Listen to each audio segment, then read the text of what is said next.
So it's a great pleasure to welcome today David Catalunya at the Israel Institute for Advanced Studies. I know we were supposed to be here in situ and listen to you, but the Zoom will take care of that today. So David Catalunya is a research fellow at the University of Oxford and a member of the ERC-funded project Music and Late Medieval European Court Cultures. He was previously at the University of Würzburg, where he served as an editor of the monumental series Corpus Monodicum. David, at the moment, study the reconstructing the 12th century organ of the Nativity Church in Bethlehem, whose archaeological remains are preserved at the Terra Sancta Museum in Jerusalem. And that is what he's going to talk to us about today. So David, the floor is yours. I just remind everyone that the lecture is being recorded and it will be on the Institute YouTube, and you can see it in live at the moment at the Facebook. So David, please. Yeah, thank you so much for this invitation. I am very excited to share the preliminary results of my ongoing research with you, with this plethora of experts in different fields. And so I may start by announcing that this is going to be a rather informal presentation, for the reason that everything that I will present, as I just said, I mean, I want to insist that it's very preliminary. So I still have lots of questions. So just to put this talk in context, I am right now preparing a big project centered around the organ of the Nativity Church of Bethlehem. So the project is right now in a preparatory stage. So I am envisaging a project of about some 5 years. I mean, a research program of 5 years, and I am not alone on this. I am so I already gathered a team of researchers in various fields. So it's really an interdisciplinary project, and the project will be, or is currently, based at the University of Würzburg. And I want to thank Andreas Haug, who is, I suppose, is joining this meeting, for his support. It's thanks to him that I was able to travel to Jerusalem so far 2 times, and I was supposed to be there for a 3rd time, but it will have to be postponed. So, I mean, this all makes part, what I am going to share with you, of the really preparatory stage of this of planning this project. So I think I will start sharing my screen. Yeah, share screen here. Yeah, I suppose you can see my PowerPoint.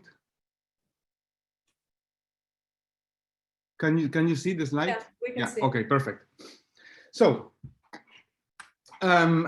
since my first time in Jerusalem, I have given a few talks about the initial analysis and exploration of the material. For this occasion, I am going to adapt the content of this lecture, because I think in this context, it doesn't make really lots of sense for me to explain you about the Nativity Church and the Crusaders in the Holy Land context.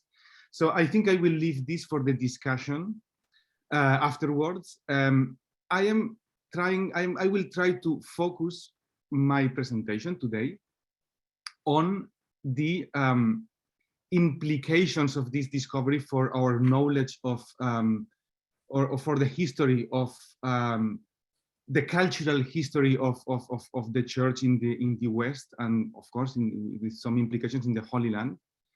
But in particular, I'll try to explain or to explore the cultural meaning of the organ, what all of this means, and I will try to put this, I mean, this will serve as a context in order to highlight the extraordinary importance of the remains of this 12th century or 11th century organ in Jerusalem.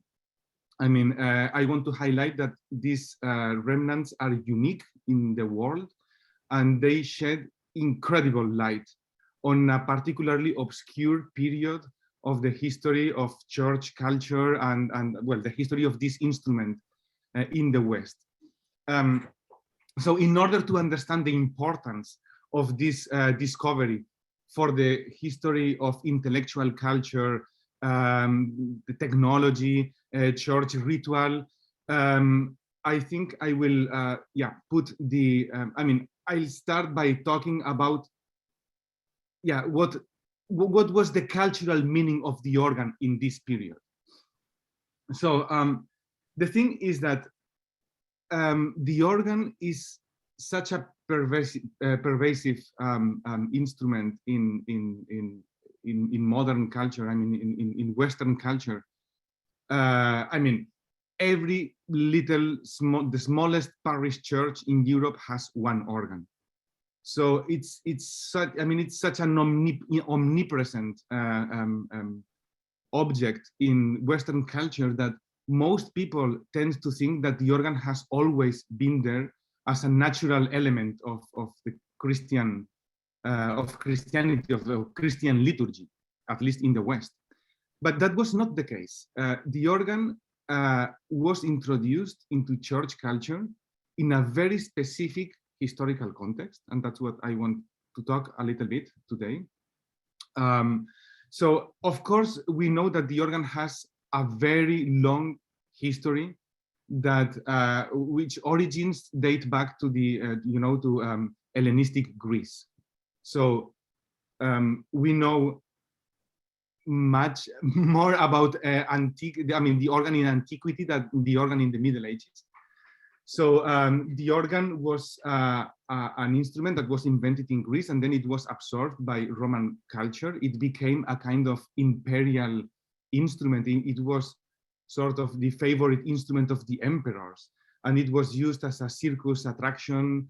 It was also used in military campaigns as a military signal, and all of that. So I think this association with Roman circus and pagan entertainment kept the organ completely out of the sacred space for the first millennium of the Christian era. So early Christians were not interested at all in the organ. The organ came or was introduced into church culture. I am going to argue that that's a 10th century phenomenon. It has to do with ecclesiastical reforms and a period of social and political transformation in Europe that happened around the 10th century.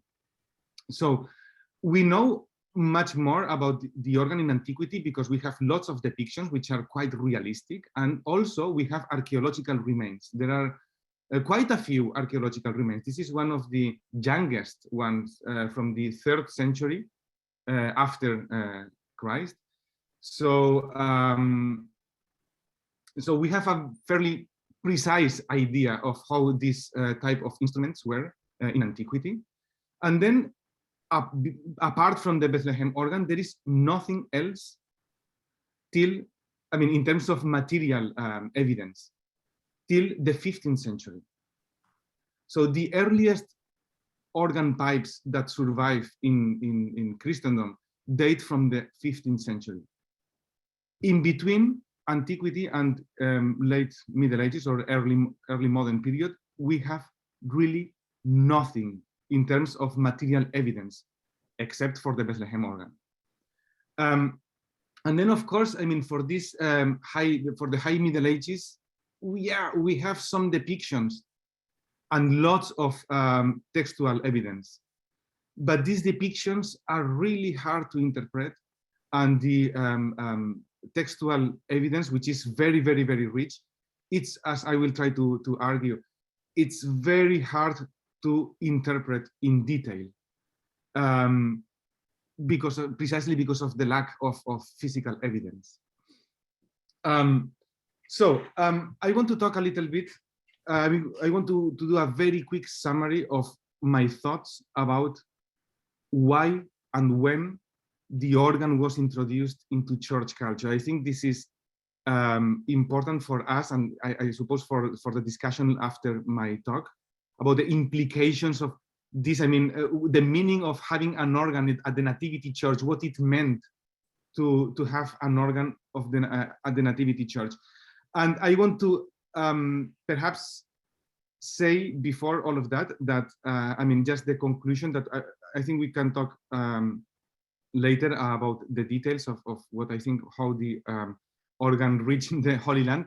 But just to give you my conclusion, so the organ that we have in Jerusalem that belonged to the Nativity Church was brought by the French Crusaders in the early 12th century.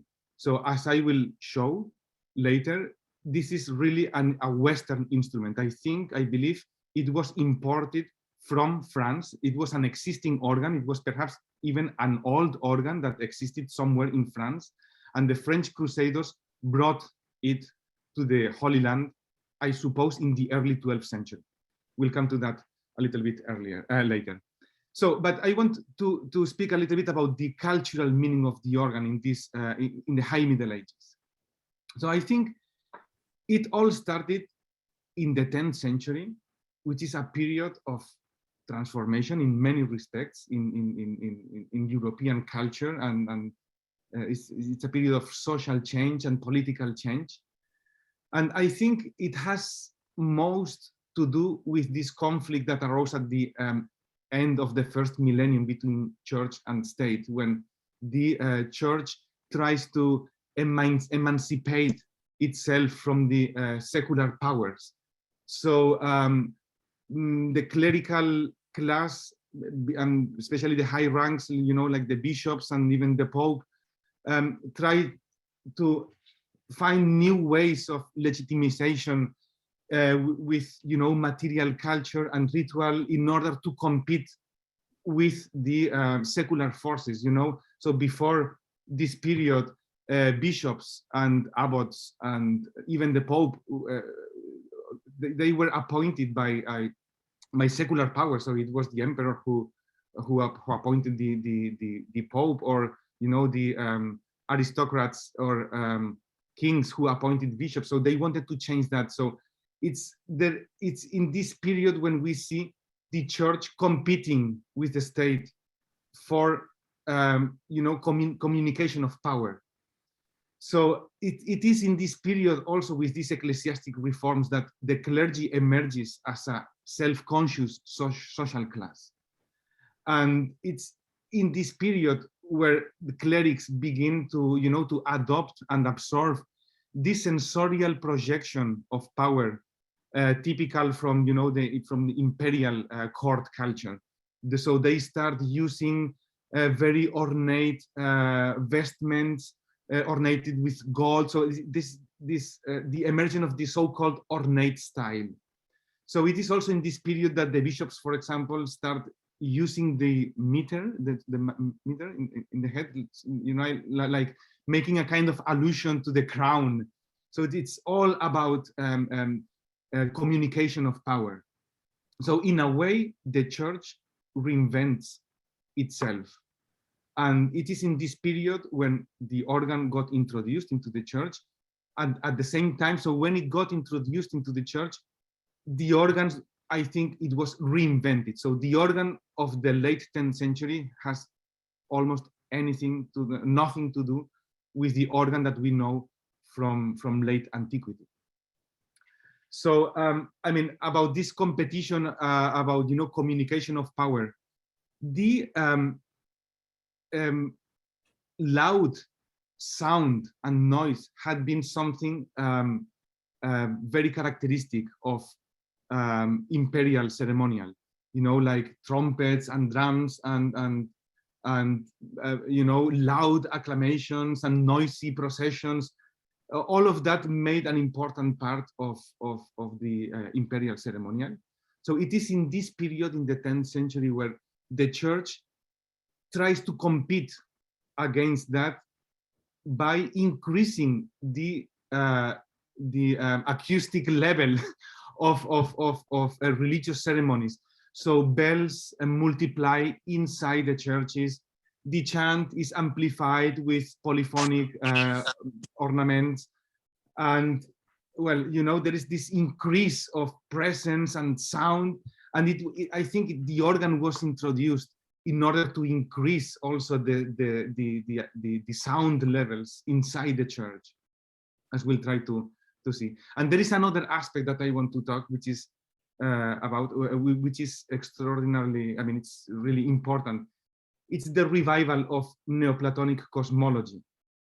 And this plays a crucial role in the introduction, or, you know, the concept of the organ in this early medieval period, and the rise of empirical science with Gerbert and others in the 10th century. So it's precisely in the 10th century where they begin to use scientific tools again to explore, you know, cosmology and astronomy and mathematics. And yeah, this has also to do with the rise of technology in general in this period. So the industrialization of monastic cities. So we see, you know, the emergence of all sorts of machines in monastic cities. So I'll try to develop this a little bit further in the next minutes. So as far as the organ concerns, so I just said that we have almost nothing for material evidence, but we have, since the organ was introduced in the 10th century, or reinvented in the 10th century inside, you know, the church culture. So it was really introduced with lots of enthusiasm. It was a new thing. It had to be somehow promoted.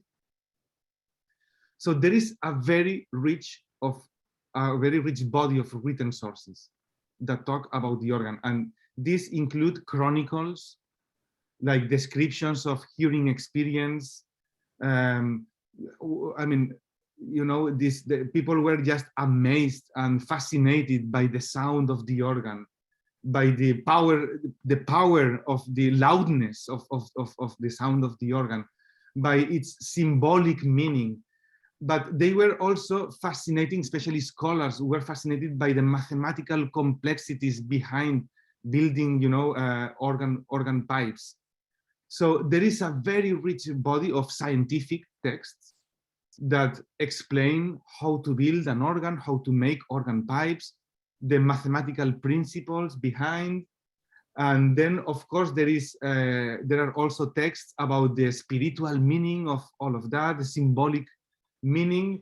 So we see that suddenly from the late 10th century, the organ becomes such an important thing in practically all, I mean, this importance touches practically all domains of Western culture, from ritual, communication of power, hearing experience. It's also a social thing because the crowds and people gather just to hear the organ, and also in terms of scientific development.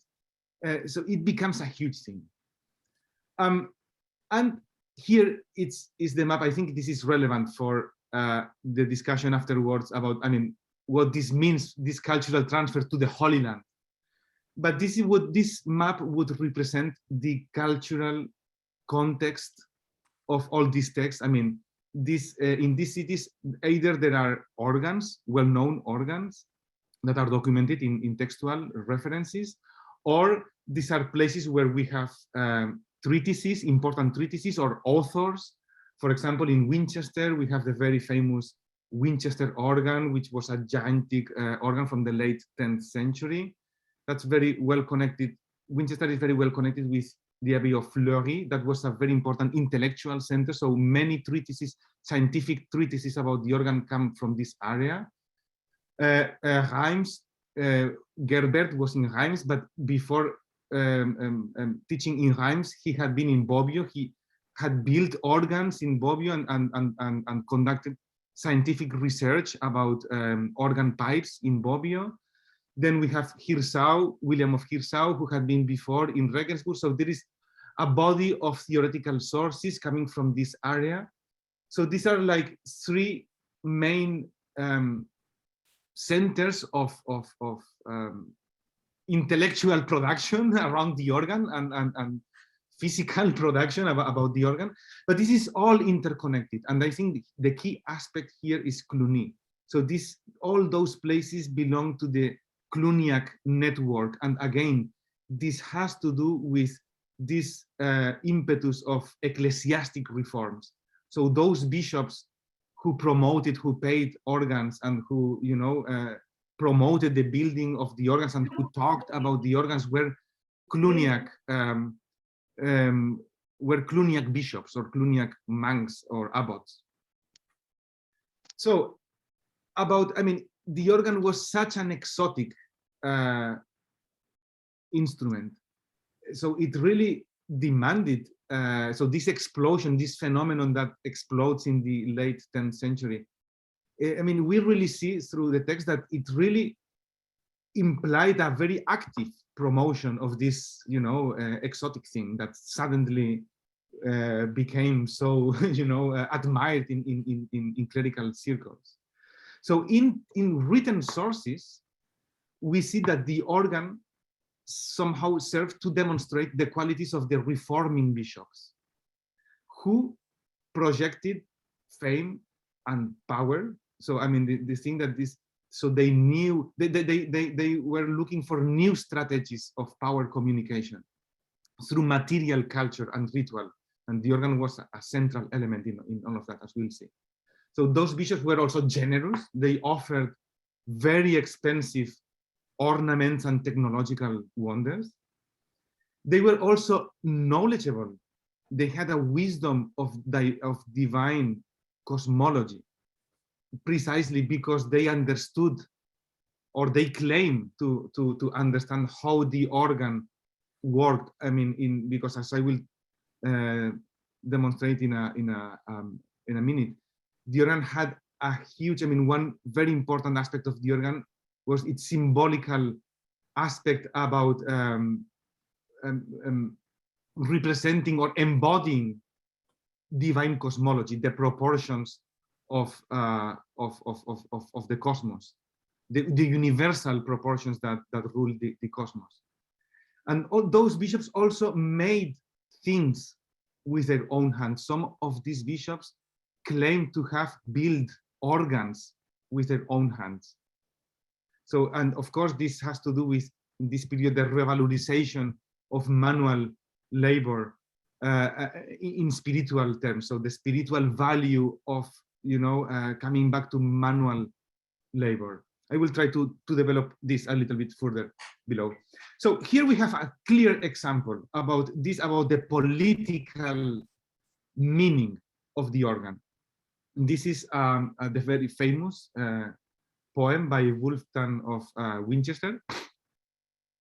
So this is famous in modern scholarship because it contains the most detailed description of an organ ever in the medieval period. I mean, here you see there is a technical description. This is incredibly long. So it talks about the number of pipes, the number of bellows, and everything. So we really know a lot about this organ, but the poem itself is not about the organ. The poem is about the bishop. So this is a poem praising the bishop. I mean, it's this kind of post-Carolingian, or almost, you know, this Carolingian imperial poetry, laudatory poetry. It really borrows this hyperbolic language pricing ruler. So it's pricing the things that this bishop did in Winchester. So he apparently renovated the old minster. So he enlarged it or made some rebuilding works in the in Winchester Cathedral, and these renovation works included the building or the enlargement of an organ. So here he says, and you enlarge the organ here, such as nowhere else scene, fixed in a double floor, 2i6 bellows, blah, blah, blah. And here starts the very long technical description. But indeed, I mean, I think what it is important for us is now the other part of the poem that says, and in the manner of the thunder, the iron voice beats upon the ears, the ears. This iron voice in Latin sounds much stronger. It's vox ferrea. The thunder, I mean, it makes an allusion to the loudness of the sound, and also the thunderer. I mean, the thunderer is God, the thunderer. So that they receive no sound beyond only this. The sound so clamorous, echoing here and there, that everyone closes the opening of his ears with his hand, totally unable to bear the noise when drawing near, with the various sounds producing in their clamoring. So you see this, the wording the poet uses. And the melody of the pipes is heard everywhere in the city, and flying fame goes through the whole country. And it was your care that consecrated this glory of the church to the thunderer. So you see, I mean, it's all about communication of power and a very strong presence and impressing the audience, but by, you know, overwhelming them with the sound, with the clamorous sound of the organ. Here is another example about the social implications of all of that. This is the Chronicles from the Ramsey Abbey. And you see, I mean, it's about gathering bishops and nobles and abbots and knights, you know, and a large crowd of people.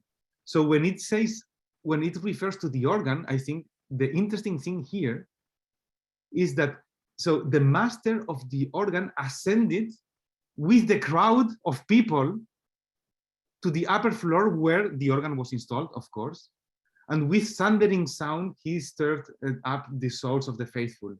I mean, it's like people went close to the organ to see the spectacle. It was like a show. It was kind of circus show. And so we have many other references of this kind. And even in the 12th century, when Chrétien de Troyes says people used to assemble in the monastic church just to hear the organ.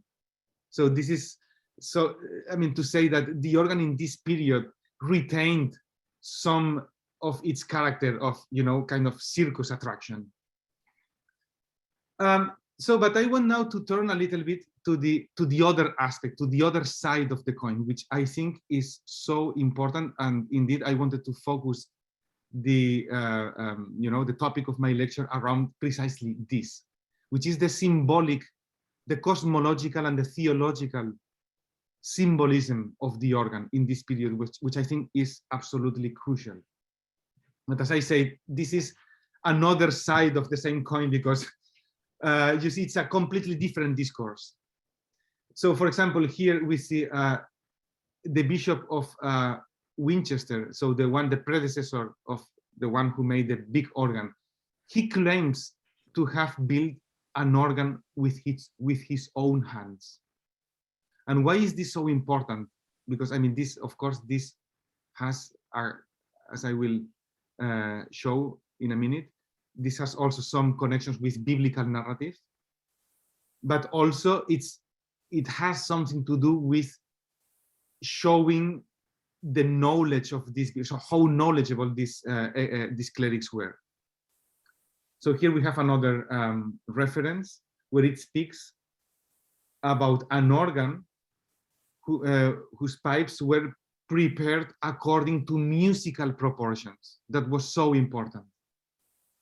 That the pipes had, I mean, physically in itself, those musical proportions.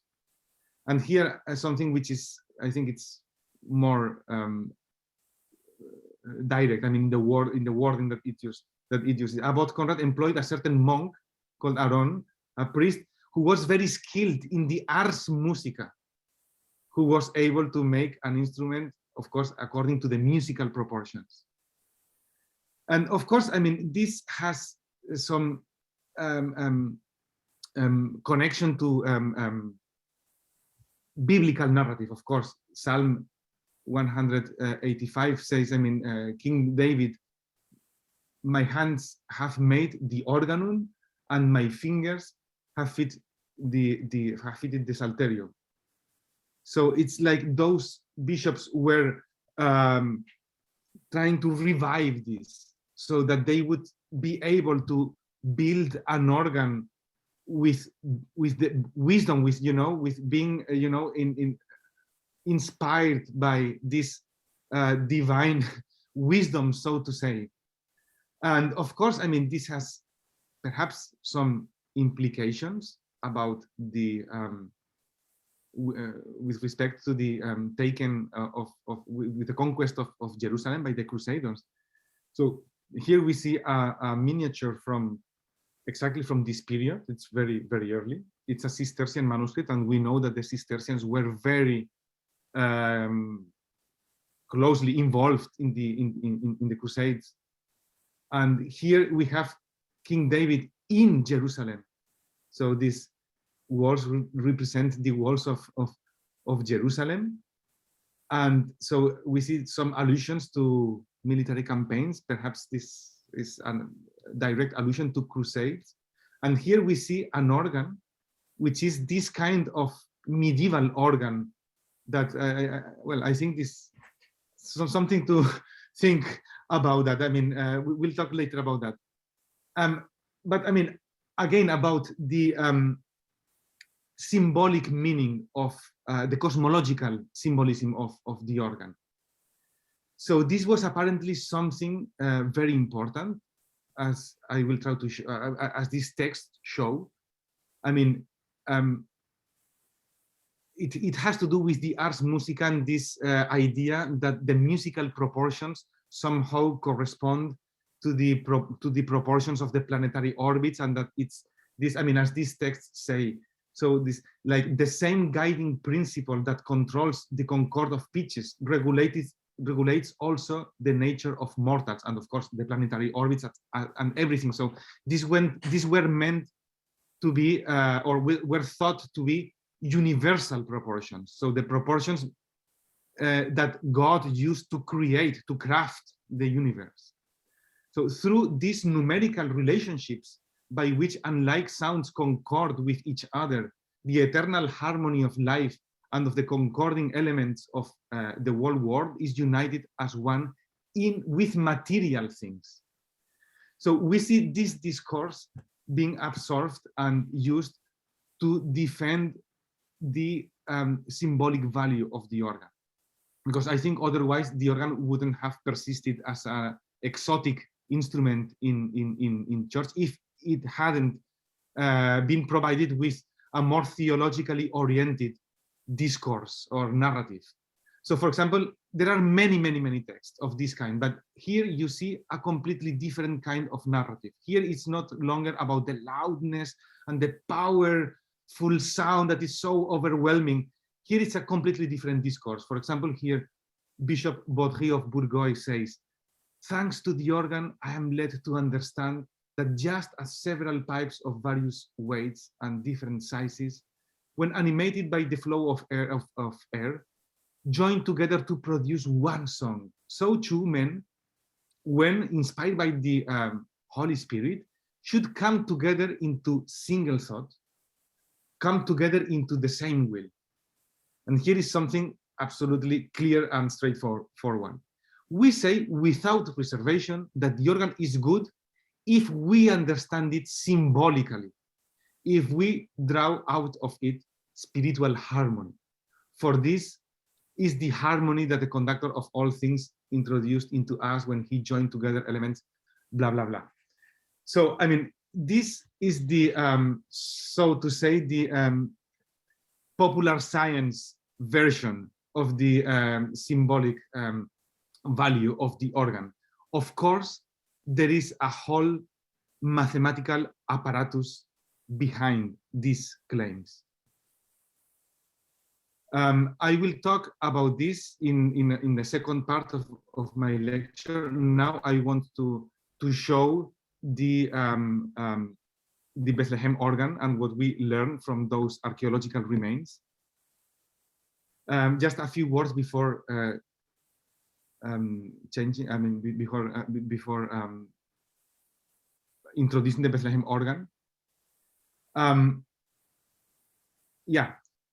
So as I will try to explain this this connection. No, I think I'll skip that, and I will just show the Bethlehem organ. Sorry for that. So the Bethlehem organ. So the Bethlehem organ, although it was known for quite a while, it was discovered in the early 20th century, and it has been on public display for some years in the 20th century. It hadn't been really systematically studied. So there were some rumors that there existed an organ in Jerusalem that was supposed to be a medieval organ from the period of the Crusaders. There are a few articles and a few mentions in books that just mention in passing that organ, but no one really had a close look at those pipes and made any systematic investigation of that organ. So I think I am the first doing this job. So I just want to show how I found, what I found when I went to Jerusalem for the first time. So the pipes of the organ were in those cases, in these two cases. So my first task was to unpack the pipes one by one. There are 222 pipes that survive. So this was a very exciting moment for me. So what I did was to place the pipes on the floor according to size, and this is the picture that emerged after 3 or 4 hours of work with the help of the museum assistants. So and then next thing was to provide every pipe with a catalog number and make an inventory. So I have recorded all the things that I could record with the technology that I had at hand, like very basic measurements and everything. So this is quite an impressive picture, I suppose. This shows a set of unisons. Of course, as you see here, there are many pipes for one pitch. Here you see a set of 21 unisons. This is extraordinary because we have 21 versions of the same pipe. So we can really understand how they were made. And yeah. So what I want to highlight here without entering too much into details is that this is such an extraordinary finding because these pipes are really frozen in time. They are in an incredible state of preservation.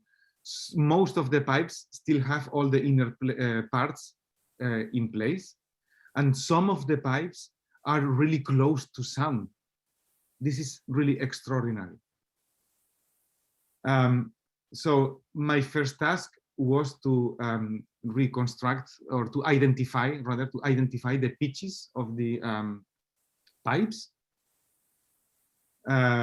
I won't enter into the details now here, but just to say that I was able to identify the pitches and make a reconstruction of the composition of the original structure of the pipes in the wind chest.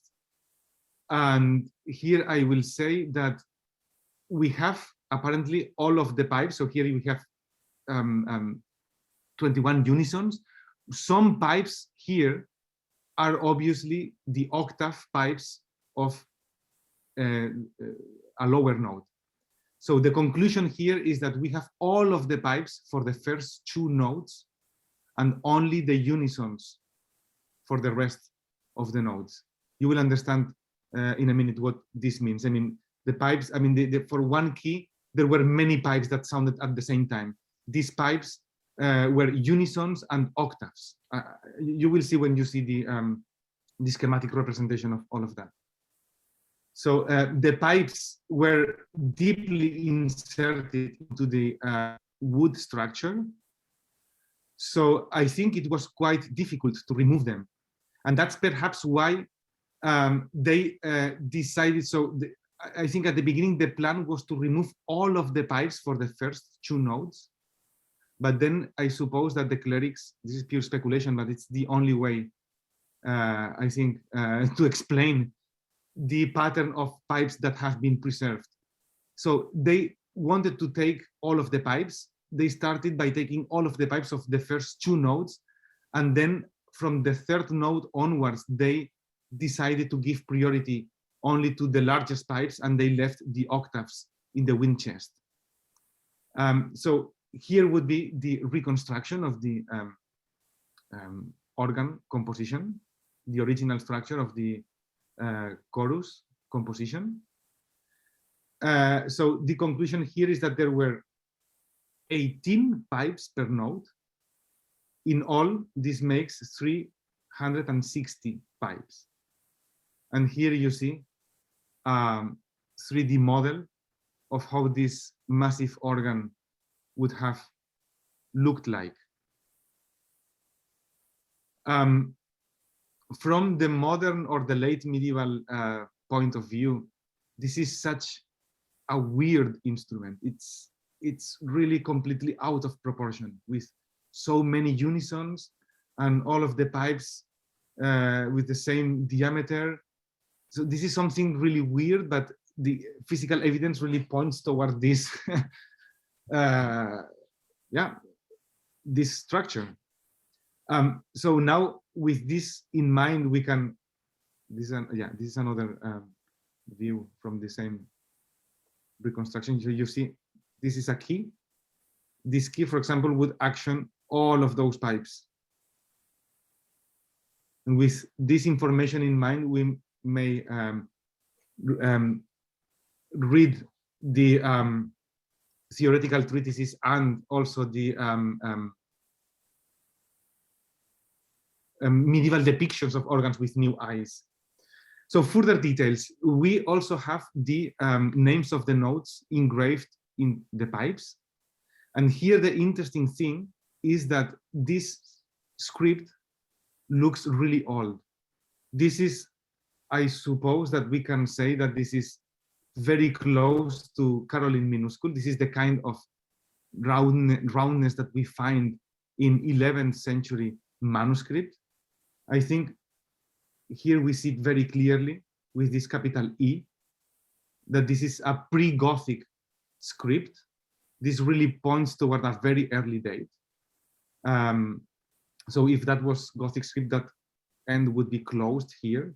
So this is the typical E that we find in 11th century manuscripts.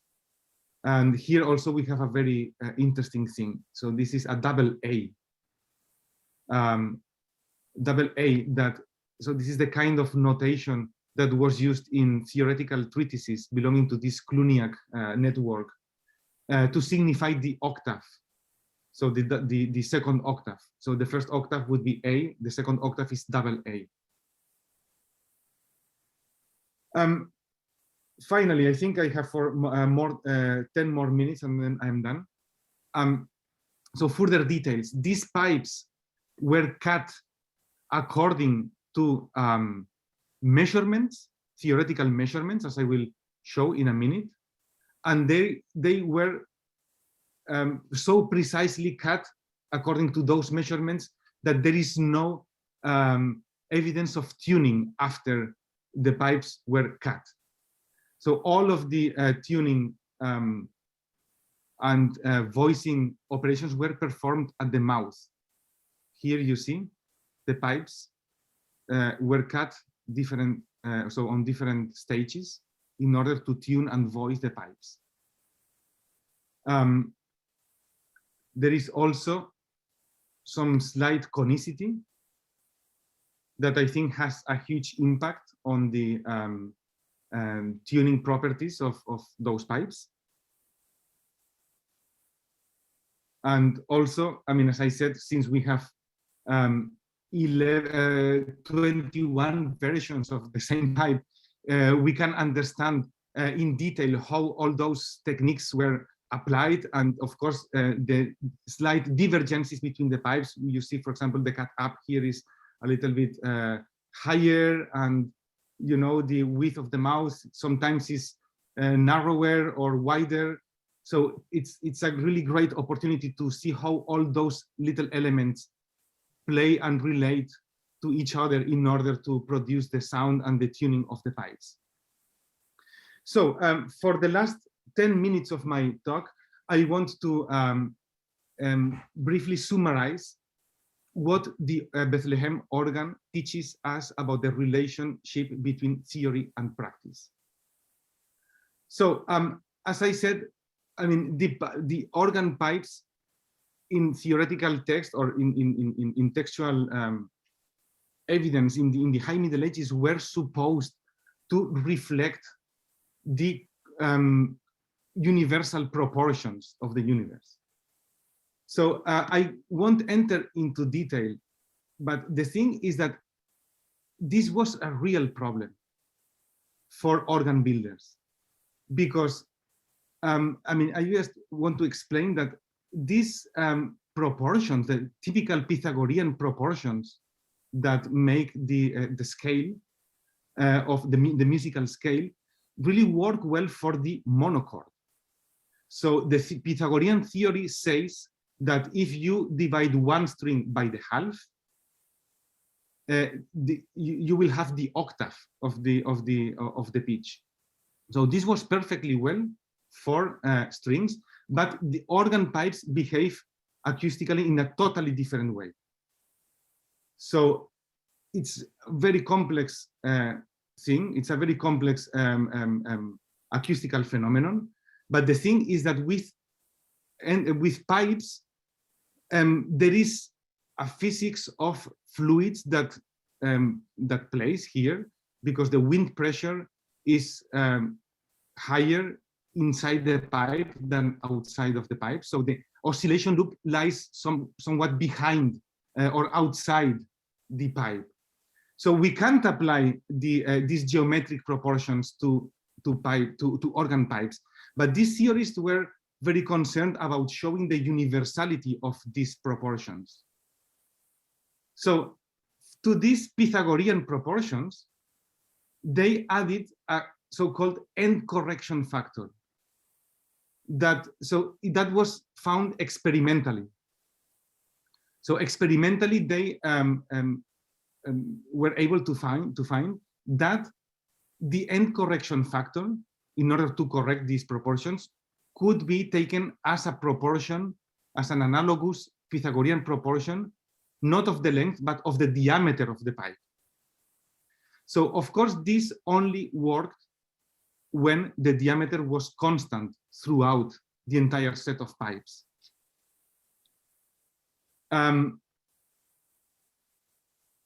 So just to explain the mindset of that is behind these calculations. Of course, this is only an approximation of the physical reality. So it's a little bit like the mindset that is behind the explanation of the planetary model. So the Platonic model, so the orbits were circular. Why? Because it's the perfect, circle is the perfect shape. So if the universe is a divine creation, it has to be perfect. So it has to be circular.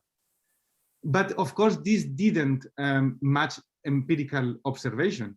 So we know that planets make a different, movement.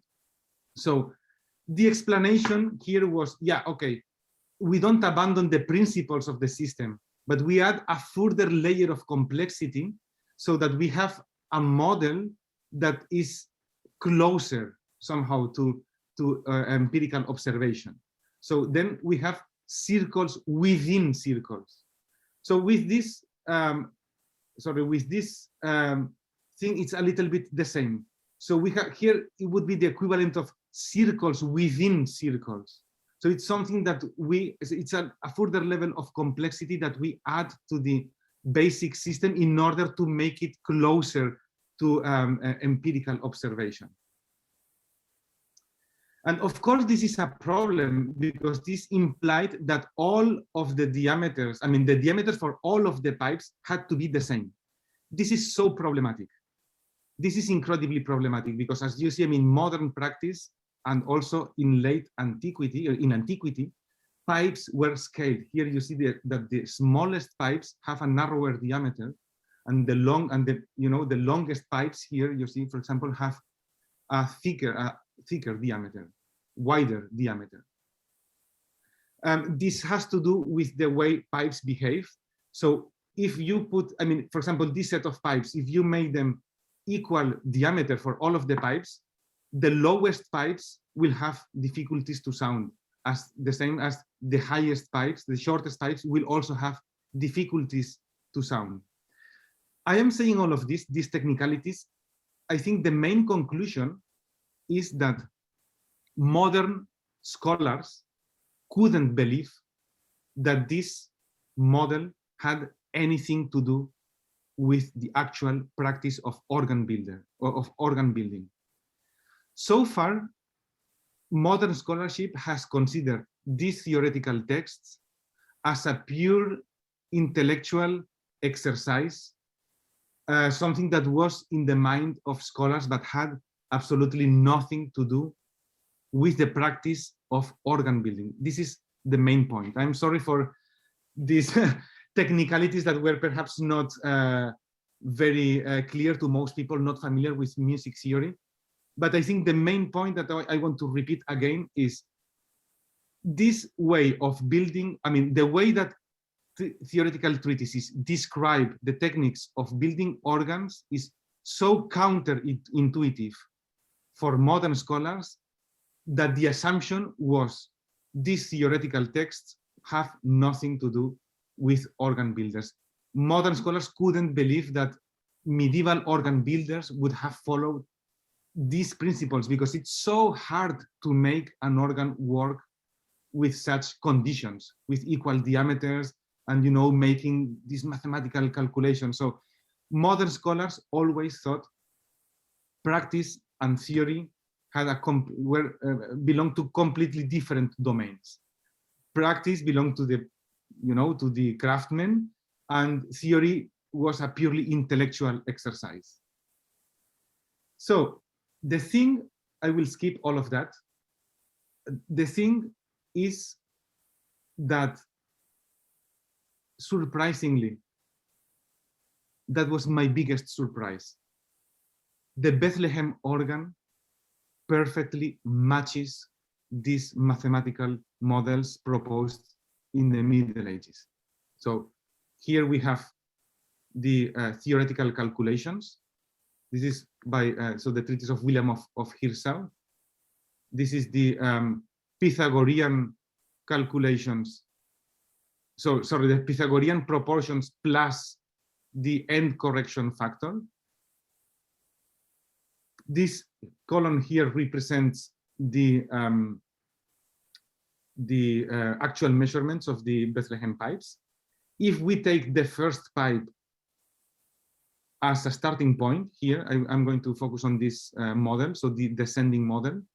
We have the Bethlehem pipe, the first pipe, and then we can make the theoretical calculations, how these pipes here would have to measure if we take into account the actual diameter. So the diameter in the Bethlehem pipes is 29 millimeters. So here we have the theoretical calculations, and this column shows the difference between the theoretical calculations and the actual pipes. So it's, I think we can consider this a perfect match, because these millimetrical differences don't make absolutely any impact. I mean, they are absolutely irrelevant for the tuning of the pipes. Indeed, the range of discrepancy between one set of unisons, so that means pipes in the Bethlehem organ that were meant to have exactly the same measurements, the same length, for example, in this set of 21 unisons. So there is a range of discrepancy of 5 millimeters. And all of these differences here are below that range of the discrepancy that we see in the actual pipes. So most of them are below 1 millimeter, which is absolutely irrelevant. And even the discrepancies that are, you know, like more pronounced, they don't replicate. I mean, for example, the octave of G here is almost perfect. Here, the octave, for example, these 3 millimeters here, E, the octave is just perfect match. So these errors might come from the you know, execution of the copying of the templates. I think this is really a remarkable finding. And indeed, you see that, for example, this is the actual diameter of the Bethlehem pipes. If you change 1 millimeter here, the complete system falls apart. And you change, for example, 2 millimeters here, the whole thing collapses. This is really astonishing because this completely changes the way we understand the relationship between theory and practice. And also this has huge implications for the symbolic meaning of the organ. Because so this, I think I'll stop sharing my screen here and transition to the discussion. I think what we learn from this is that the symbolic value of the organ was not just in the fantasy of medieval scholars, but it had really a physical reality. I mean, this shows really a very honest effort to reconcile empirical observation with theory and practice. So when these texts, medieval texts, say like the organ represents, you know, the harmony of the universe, you know, the spiritual harmony and the harmony of the divine creation, it was not just in the sound of or in the mind of medieval scholars, but it had a physical reality which was so hard to find. So we see that there was really lots of ongoing research in order to achieve, in order to get an instrument that would really have in itself physically those proportions, so that they could claim that it was a physical manifestation of those cosmological proportions. I think I have been talking for 1 hour now. I think it's time to slowly transition to questions, comments, and a discussion. So I think I have stressed the importance of the discovery of these archaeological remains for our understanding of the organ in church culture in the West.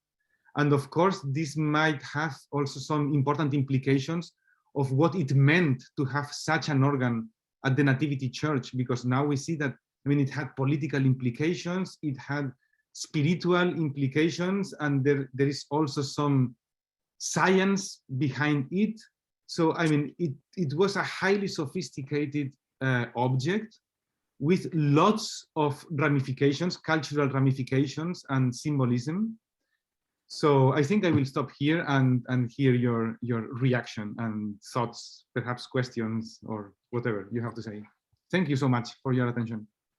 Thank you, David, for a fascinating paper. I'm sure there are so many questions or comments, so please raise your hand through the system. We'll see that and we'll give you permission to speak. First is Akiva. Hello, David, and thank you.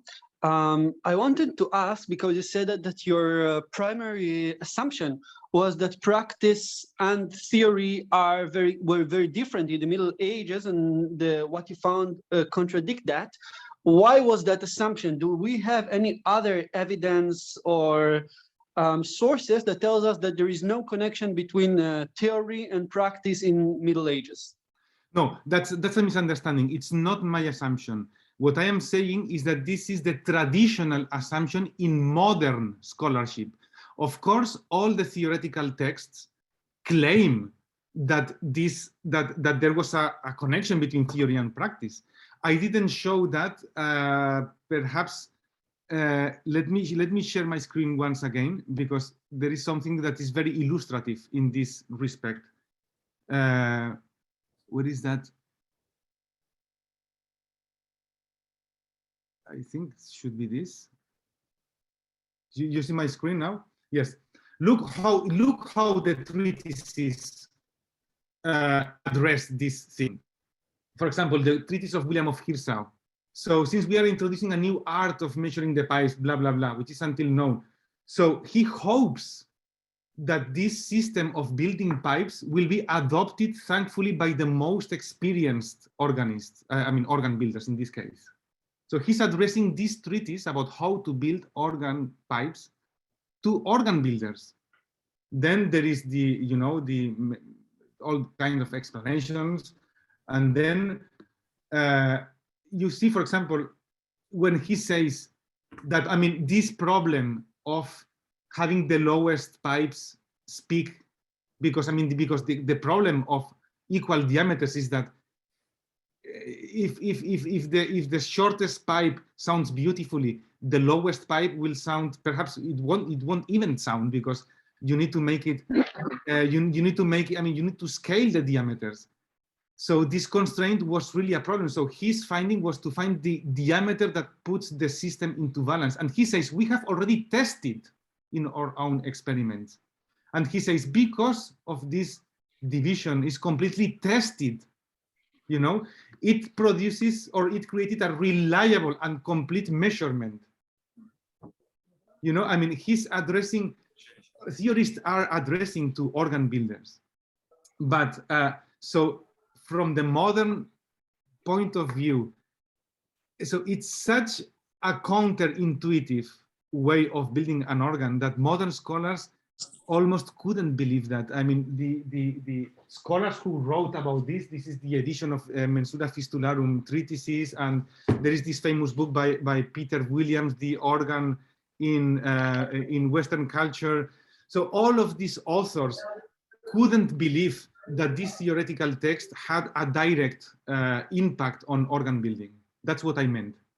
And as for your second part of your question about the material evidence, that's the point of this lecture. There was no material evidence, and that's why it was so easy for modern scholars to claim that there was no relationship between theory and practice, because since there was no material evidence, so nothing contradicted this assumption.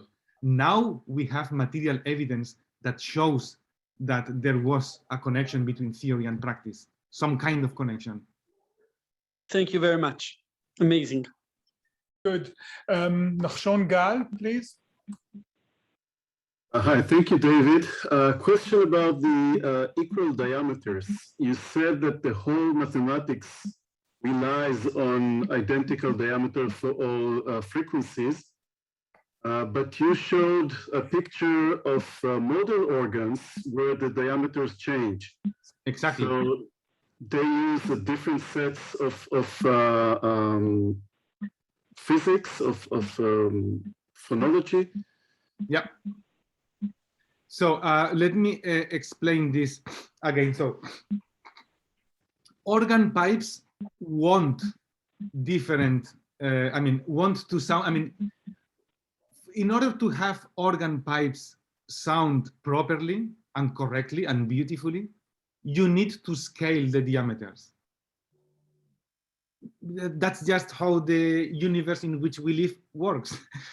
Because that's how organ pipes work, and this was very well understood from the from antiquity. So the organ pipes that we have in archaeological remains and in different parts of Europe. We have some archaeological remains in Greece and in modern Hungary. So those pipes are already scaled from the very, very beginning. Pipes were scaled because when you have a very large pipe, you need more wind. In order to host that wind inside the pipe, you need a larger diameter. For smaller pipes, you need, so for shorter pipes, you need less wind. In order to make it sound correctly, the diameter needs to be narrower. That's how pipes use. And that's what, I mean, so that in the picture that I showed here, let me share my screen again. I think it was that. So yeah, that's how organ pipes want to sound. I mean, that's the usual way of scaling pipes. I mean, there are different possibilities for scaling pipes, more pronounced or less pronounced, and of course, the scaling of the pipes has an impact on the sound, on the general, sonority of the pipes. So what I wanted to say with that, I mean, is that it's really hard for an organ builder to build 2 octaves, or 2 octaves or 2 octaves and a half with equal diameters. This is absolutely counterintuitive. This makes the life of an organ builder very difficult. That's what I wanted to show. I don't know if that answers your question.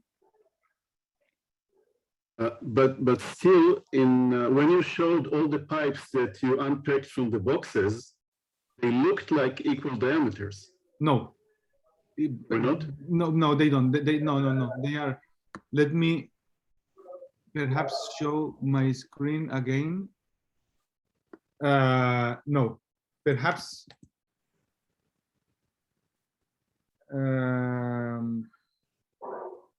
Yeah.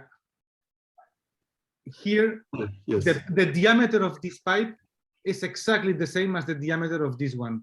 Look, I mean, from the late medieval perspective, I mean, if you look at late medieval organs, this pipe should be much, I mean, the diameter should be much wider, and the diameter here should be much narrower. All of the pipes have the same diameter. That's exactly my question. So you say, on one hand, you say you must use different diameters in order to adapt for the length of the pipe. So at some point, until some point, they used identical diameters, and from at that point on, they used different diameters. Yeah, exactly. I mean, the thing is that the equal diameter is a theoretical requirement to make the pipes sound Pythagorically. So I mean, that's the whole question. It's all about this. So this Pythagorean division doesn't work for organ pipes. This is the monochord division. Organ pipes behave in a completely different way.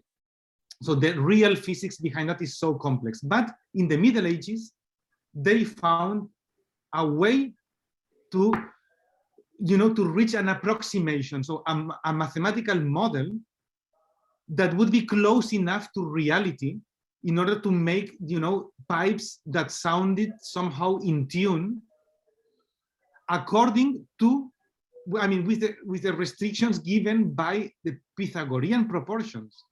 But in order to apply this model, the diameter needed to be constant, because the diameter, they are adding an analogous proportion of the of the length, but this time applied to the diameter. I don't know if you get the idea. So it's like, I mean, they were primarily interested in having a set of pipes that would have in themselves physically, like the proportions, the Pythagorean proportions. So they invented, like a mathematical model that looked like Pythagorean. I mean, that's what I try to explain here. I mean, it's this kind of mindset. So, so without abandoning the Pythagorean base of the system, so they add just a second layer of complexity in order to make it closer to empirical observation. But of course, in this model, the circles need to be perfect. So it's a theoretical requirement for this model to work that the orbits are circular. They can't be elliptic. They can't be elliptic. I mean, in order for this to work, it has to be circular. The same way here, for this model to work, the diameter has to be constant. So, you know, it's like they are imposing mathematics. So in organ building. So it's like two things go in parallel. On the one hand, they make empirical observations. On the one hand, they try to discover the mathematical model underlying those principles, and they kind of try to find the diameter or the proportions that put the system into balance. And what I kind of wanted to show here,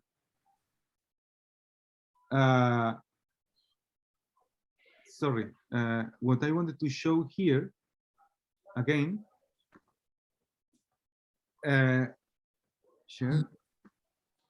is that this system is so delicate. I mean, this balance is so delicate. Apparently, with this length, there is only one diameter that works here. I mean, as I showed you. So you change the diameter 2 millimeters and the whole thing collapses. So this is quite remarkable. This is quite remarkable. I mean, it's really a very delicate balance, and it was quite, I suppose, quite a thing to discover the secrets behind, you know, those mathematical proportions and how to make them work actually in real organ pipes. Does this answer or clarify the issue or answer your question? Most of it, thank you. Good. I think we should move to the next question by Ms. Iphone. Would you like to ask your question? I don't know the name. Alon, would you like to ask your question? Yes. Thank you very much for a fascinating lecture. I missed the beginning of the lecture because of another one. So if it's a repeat, I apologize in advance. What is the earliest model, working model now in Europe? And the second question, you've mentioned Hungary, and I'm wondering if you mean the pipes which were found in Aquincum, which belong to an assumption it's a water organ, Roman water organ.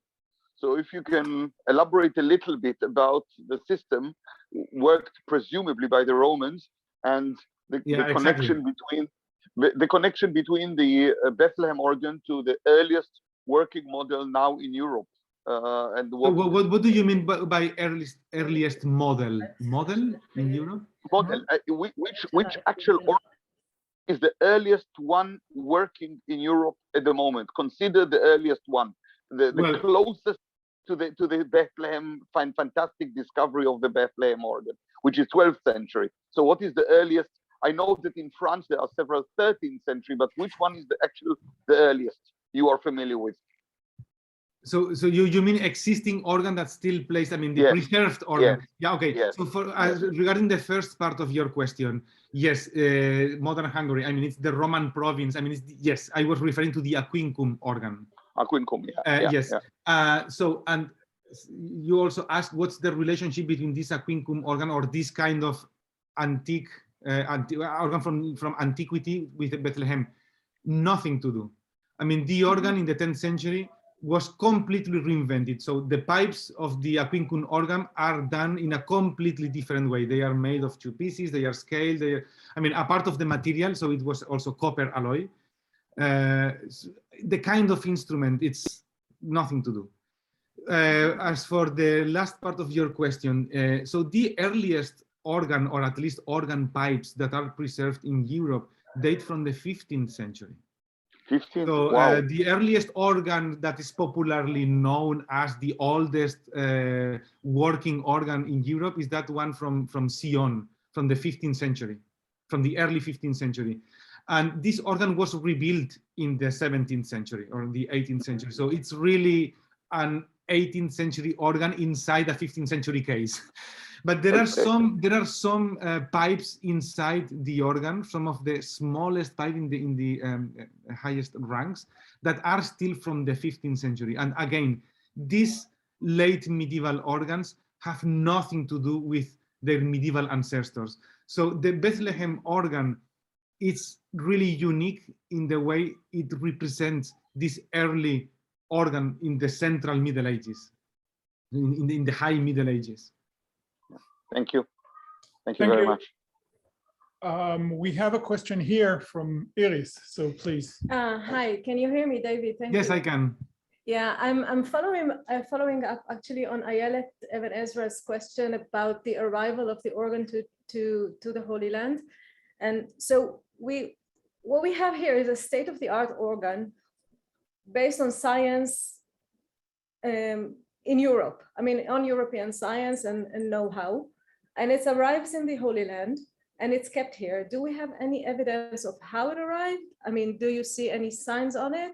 And also, do we have any evidence of use? Because if it arrived here somewhere in the first third of the 12th century and was buried in 1187, probably, thanks to science. I think it was buried a little bit later. Maybe later, yeah. So you have less than 100 years of use, right? Yes, probably less than 100 years, yes. Yeah. How often was it used? Is there any evidence, any material evidence for the use of the organ, or any evidence connected with the arrival in Bethlehem? Okay, so this is a very interesting set of questions that I'll try to answer. You can answer very. There are some answers. There are some answers to these questions. So first of all, how the organ came to the Holy Land. I think I can make a case that the French Crusaders brought an organ to the Holy Land which was already existing, and that was perhaps a second-hand organ, an old organ. And I have some bits of evidence for that. First is the fact that the organ, I mean, the pipes really correspond to the theoretical descriptions in the late 10th century and the 11th century.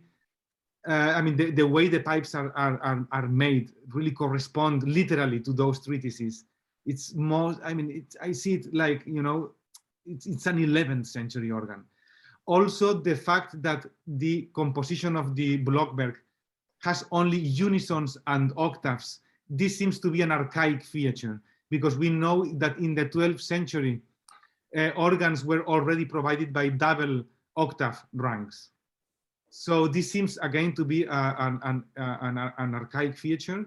And finally, the letters that are engraved on the organ pipes, they really look like pre-Gothic script. So when you put all of that together, you have the impression that we are here dealing with a quite early organ. Then there is some circumstance or contextual evidence for the transfer of material culture from France to the Holy Land. For example, the other church ornaments that made up the treasury of the Nativity Church. So we know that the episcopal crozier, some candlesticks and some vessels originated in Limoges. This is very well studied by art historians, and they have even identified a workshop in Limoges which produced such ornaments. So I think you have ornaments from that workshop in other museums in Europe. So this has already been identified. So when you put all these elements together, it's quite easy to imagine that the same way they brought liturgical ornaments from Limoges to the Holy Land, they would also have imported an existing organ. In this case, almost, I would say, like a second-hand organ from somewhere in France to the Holy Land. There is some evidence about perhaps this might sound a little bit like speculation, but perhaps we could interpret some evidence that we have about, in terms of the trip that this organ underwent from somewhere in France to the Holy Land. There are some pipes, at least 6 pipes, that are made in a different workshop and that are probably meant to replace broken pipes. These pipes are very clearly done in or built in a different workshop because they are in a different copper alloy. It's closer to bronze. You can clearly see that the tools that they used to make the pipes are different. The diameter is also a little bit thinner. So those pipes were meant to replace. I mean, they are in the set of unisons that I showed. So they were meant to replace some pipes. So perhaps these were pipes that were damaged while transporting the organ. I think this is the most plausible explanation because those pipes are located in a specific part of the organ. So it looks like they transported the pipes like in packages according to, ordered according to sizes, and one package of pipes got damaged. So they had to replace a few pipes when the organ reached the final destination. This is speculation, but perhaps there is some evidence about that. And beyond that, we don't know much about how and who played the organ in the Nativity Church. There is no documentation about that. We just know in general terms that the organ in Europe in general was used in the most solemn festivities, like, in the Christmas cycle, in the Marian feasts, in Pentecost also. So the things we know about the possible use of the organ in the Nativity Church come from our general knowledge about how the organ was used in Europe. Yeah. So. Thank you. Yossi, please.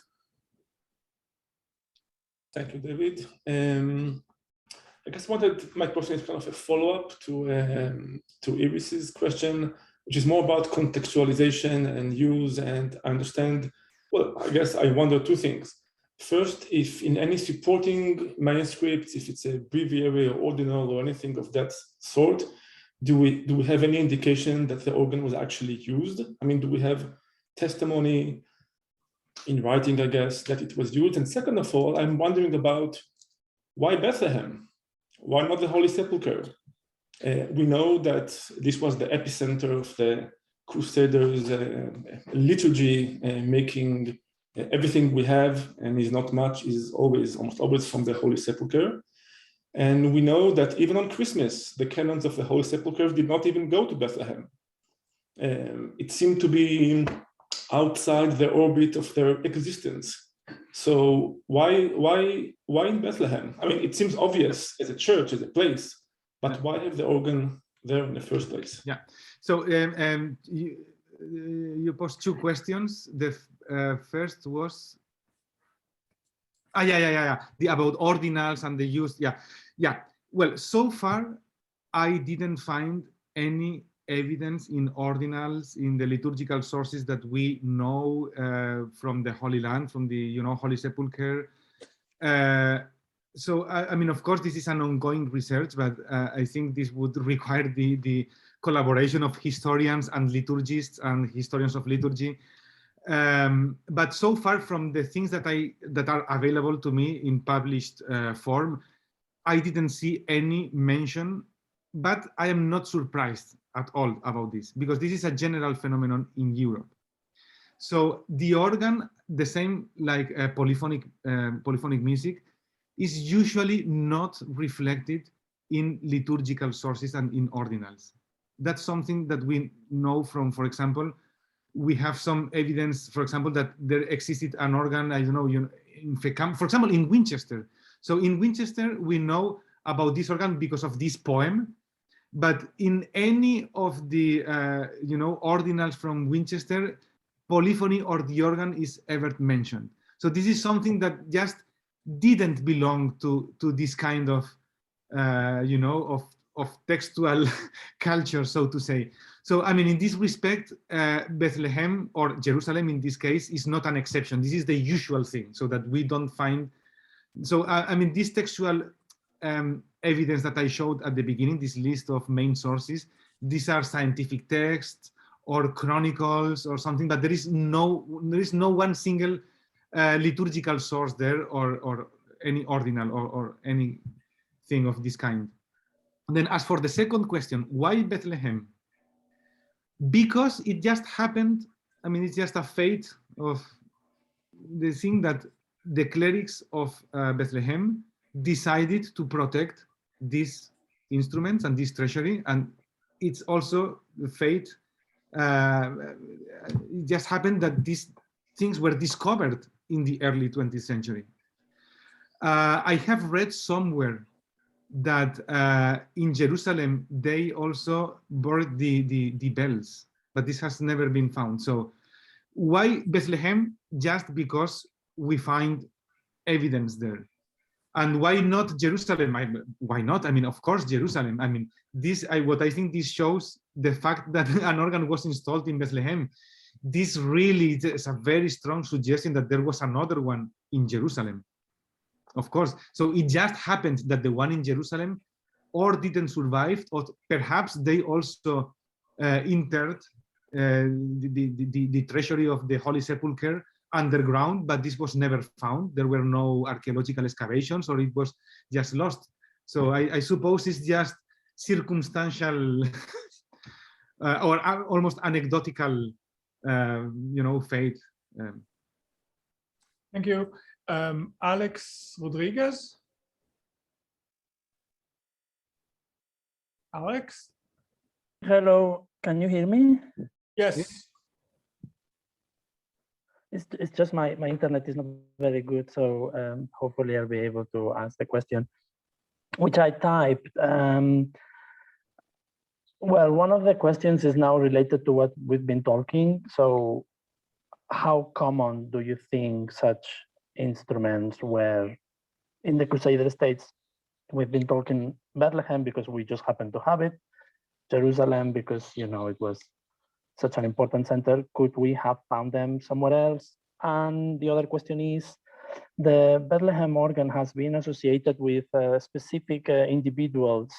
I think the last one has been, as in who brought the instrument to the Crusader states. And I think the last suggestion is the Bishop Ralph, who had Anglo-Norman origins. So I'm wondering, how do you feel about this? Do you have your own opinion? You mentioned at the beginning, early 12th century. Is there a reason for early 12? Thank you. Yeah. So as for your second question, well, my assumption that it was brought there early in the 12th century is just, again, this is speculation, but this assumption comes from the fact that I see this Bethlehem, this organ, as a very archaic instrument. According to my observations and my analysis, the Bethlehem organ seems to have been an already existing instrument, and rather perhaps an old instrument. So I don't see any reason to delay its arrival to the Holy Land much later. I think someone had suggested a connection between the organ and the mosaics of the Nativity Church. The mosaics were were installed in the Nativity Church in the late 60s of the 12th century, if I remember correctly. So and the assumption there was it was because the 60s of the 12th century is such an important moment in the Nativity Church due to different political, circumstances, and also with the making of those mosaics. So perhaps that was the moment in which they also built an organ together with the mosaics or something like that. But now that we know a little bit more about the features of that organ, it looks really old. It looks really like an 11th century organ. This made me reconsider the whole thing, and perhaps it was brought to the Holy Land a little bit earlier than we thought before. But of course, I can't say who brought it and whose initiative was. So, I mean, we simply don't know. The only thing that I can say is that it looks like a very old organ, and that I don't see any reason why we should delay the arrival of this organ till the almost, the late 12th century. And then the other question, how often, I mean, how frequent or how common were these kind of instruments in the Holy Land? Again, I don't know, because there is no evidence, but the fact that there was one in the Nativity Church may point or may suggest that there were more in other places. I think we can say almost for sure in the Holy Sepulchre. Of course, this is again, it's a guess, but I think it's quite a solid guess. And in other monasteries, in other places, we simply don't know. I mean, we may speculate that that only important places or wealthy places or prominent institutions had such a complex and expensive instrument, but this is something that I can't say. One thing that I can say is that the sheer fact that one organ was installed in the Nativity Church, that it was brought by the Crusaders, this really shows the status of the organ in Western culture. So it's like, perhaps, I mean, according to my speculation, one of the first things that the Crusaders did when they took the Nativity Church was to bring their own, ornaments and liturgical books and an organ. So this shows the central place that the organ occupied in church culture already in the 11th century. Thank you. We have time for just one more question. So please, Ayelet.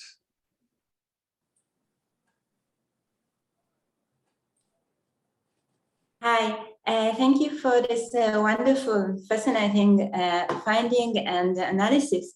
I was wondering, how were they actually, I can assume, how they calculated D and understood that it should be D and then half of D and third of D, and that you should combine the results rather than multiply them. Also, do you think they were working with a monochord and try to adjust the sound to that, or to something they already had? Well, yes, I mean, this is a very complex question. I mean, I have an answer for that, but it would be very long.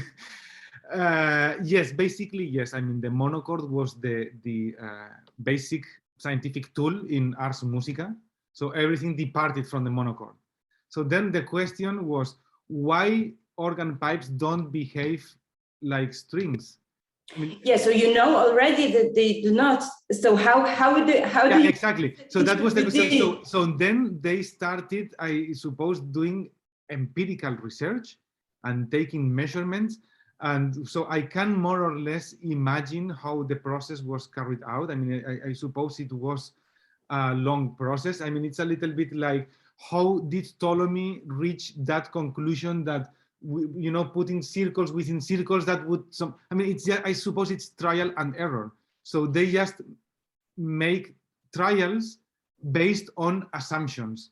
So it has to be Pythagorean. So the base of the scale has to be Pythagorean. Perhaps they could imagine that perhaps we should also play around with the diameter, so with proportions of the diameter. And then they made a mathematical model and test that empirically to see if that worked. So perhaps they find that it worked. I mean, it was quite close, but not yet. So they needed to adjust the diameter. And then, so it was, I suppose, a kind of back and forth, and a dialogue between theory and mathematics and experimental research. And then, of course, about the mechanics of measuring things, of course, this is all medieval technology. I mean, they had their own templates and compasses, and then they made all those calculations by playing with templates, so they had the length of the pipes, and then the length, another piece for the length of the diameter, and 1/4 of the diameter, and then 1/3 of the diameter. And then they were like combining these things and then measuring and then seeing how it sounds. And so they realized that there was a problem with the diameters, the pipes don't speak properly. So it was an ongoing and very complex process of experimental research, and I think it's really interesting, because I think this has huge implications for the history of experimental science in this period, in the 10th century. Wow. Thank you very much. Thanks, David, for a dazzling paper and discussion. And we do hope to host you here at the Institute sometime in the future, and maybe hear you play the organ from Bethlehem here at our hall at the Institute. So thank you again. And I just remind you that the lecture will be up at the Institute's YouTube channel, so you can see it all again. Thank you very, very much.